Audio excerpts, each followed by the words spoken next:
Meus amigos, dando continuidade aqui às questões da Fundação Getúlio Vargas, semanalmente, agora que a gente já sabe a banca do TSE Unificado, a gente vai publicar alguns vídeos aqui de exercício da Fundação, né, de questões da Fundação Getúlio Vargas. Tá? Dessa vez aqui, a gente vai falar da Câmara Federal. Como a Câmara Federal tem diversos cargos, analista, técnico, foram dezenas de questões de direito eleitoral, então a gente vai fazer esses vídeos da Câmara Federal dividido em alguns vídeos, né, misturado com outros, em outros órgãos, TJ Paraná, enfim, Espírito Santo, né, todas as questões da FGV que a gente puder, né, na medida do possível, a gente vai trazendo aqui. Tá? Primeira questão, vamos lá, primeira questão agora de 2023, né, foram questões de 2023.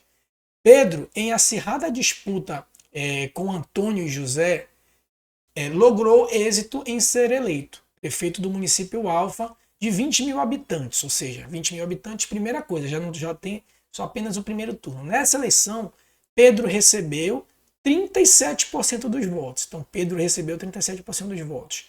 Antônio recebeu 34% dos votos e José recebeu 29% dos votos. Após a posse de Pedro, transitou em julgado no fim do ano o provimento jurisdicional proferido em ação que tramitou penitência eleitoral, sendo decretado seu diploma, ou seja, Pedro caiu, né?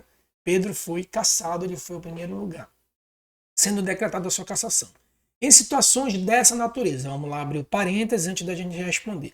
É uma questão muito simplória, tá? Ela é letra de lei, lá do artigo 224 do CAPT.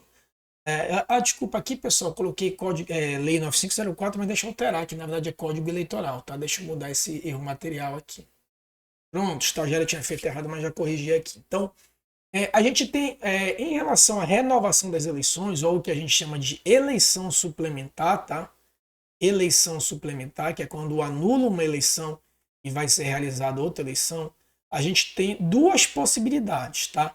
Quando é para o cargo majoritário, que é a situação do caput, se a anulação for mais de 50% dos votos, e a gente não conta esse voto branco e nulo, ou seja, apenas decisões judiciais, vai marcar nova eleição, seja para o cargo majoritário, seja para o cargo proporcional. Então, somos votos anulados, se der mais de 50%, marca nova eleição no prazo de 20 a 40 dias. Tá? Já o parágrafo 3º ele traz uma causa específica para o cargo majoritário, que é o caso aqui da questão.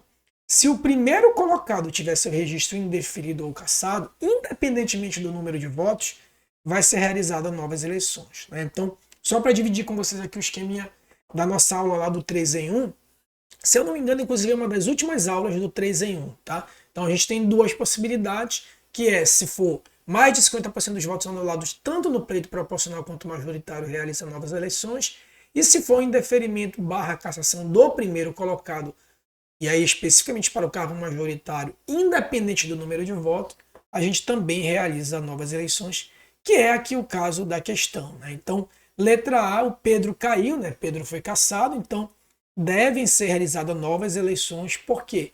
Porque ele foi o primeiro colocado. Tá bom? Tranquilo? Agora, olha só, um ponto importante, tá? Esse é o gabarito, né? Porque Pedro foi o primeiro. Vamos supor, agora só para a gente raciocinar, vamos supor que o Pedro tivesse bonitinho, foi eleito em primeiro lugar, mas não teve nenhuma mácula no processo eleitoral. Se o Antônio e o José tivessem tido seus registros cassados e, portanto, sendo cassado, né, haveria uma nulidade, tá? Haveria uma nulidade, né, sendo cassado, haveria uma nulidade de mais de 50%, não é isso? Porque 29 mais 34 dá 53%. Aí o que ia acontecer? A gente ia cair lá no caput do 224, ó, caput mais da metade. Então, mesmo Pedro estando limpo, né, inocente, mesmo assim, Pedro indiretamente perderia o mandato. Entendeu? Mas não é o caso da questão. O caso da questão é a cassação do diploma do Pedro, e por ele ter sido o primeiro, independentemente do número de votos, aí a gente cai aqui no caso do parágrafo 3º, tá bom? Letra A, então. Próxima questão.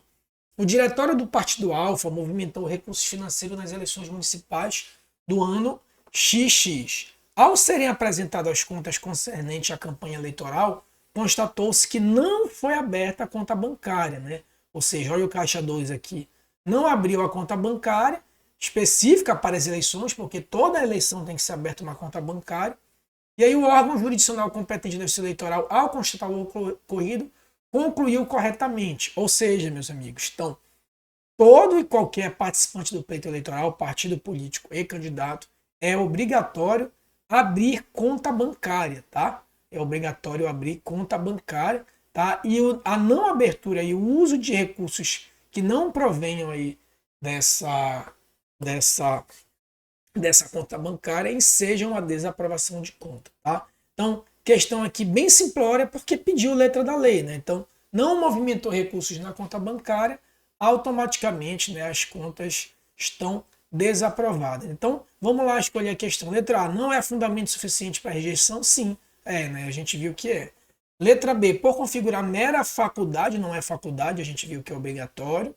Letra C, configura irregularidade grave e relevante, ensejando em regra, né, a desaprovação, a não ser que o candidato demonstre o porquê aquilo se justifique. Então, letra C de casa não é mera irregularidade e também não é sanável. Letra C de casa, tá? Então a gente viu aí que relativamente simples essa questão, ok? Próxima questão. Os partidos políticos X, Y e Z almejavam formar uma coligação na eleição para o cargo de governador do estado alfa. No entanto, tinham dúvidas em relação aos efeitos dessa decisão na eleição para o Senado Federal, mais especificamente se poderiam formar a coligação ou se poderiam apresentar candidaturas autônomas, né? Ou seja, a gente tinha aqui o cargo de governador e os partidos queriam saber se poderia formar uma coligação para governador e depois outra coligação para o cargo de senador. Vamos lá. O que essa questão tá tratando? Obviamente sobre o tema coligação. E em relação ao tema coligação, a gente sabe que a coligação, para o pleito proporcional, tá? Não existe coligação, tá? Não existe coligação para o pleito proporcional, tá? Então, para o pleito proporcional não existe. No entanto, existe para o pleito majoritário, mas algumas questões devem ser observadas, né? Primeiro, que não há vinculação do nacional, né? Não há vinculação do nacional com o estadual nem o municipal. Tá? Eu sempre dou aquele exemplo, né, que PL e PT duelaram em 22, nada impediria que PL e PT fizessem uma coligação em um determinado estado ou possam fazer na eleição de 2024. Tá? Segundo, que no estado deve ser respeitada a coligação para o cargo majoritário. Então, governador e senador devem formar uma coligação única para majoritário. Tá? Trocando aqui em miúdos, por exemplo, né? Dando nome aos bois para ficar mais claro. Eu tenho aqui PL, PT e Solidariedade formando, por exemplo, uma coligação para governador. Eu não posso depois ter o Solidariedade, PCdoB e PR, por exemplo, formando uma coligação para senador, porque os dois são cargo majoritário. Então eu não posso ter o Solidariedade aqui formando essa coligação, porque senão está conflitando as coligações majoritárias. O máximo que pode acontecer é o Solidariedade lançar o Senado independente, tá? O máximo de lançar independente.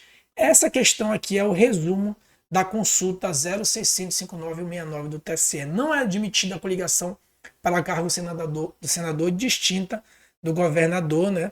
Na ausência dessa formação para o cargo de senador, os partidos coligados podem formar para o governador, podem lançar isoladamente Senado Federal. Ou seja, nesse nosso caso aqui, se esses três partidos coligaram para o governador e não fizeram coligação para o senador, aí o Solidariedade pode lançar isolado, mas não pode se coligar a outros partidos, tá bom? Então, nesse caso aqui, letra C de casa. Não podem ser formada coligação para a disputa do cargo de senador distinta da formada para o governador, tá bom? Letra aqui C de casa.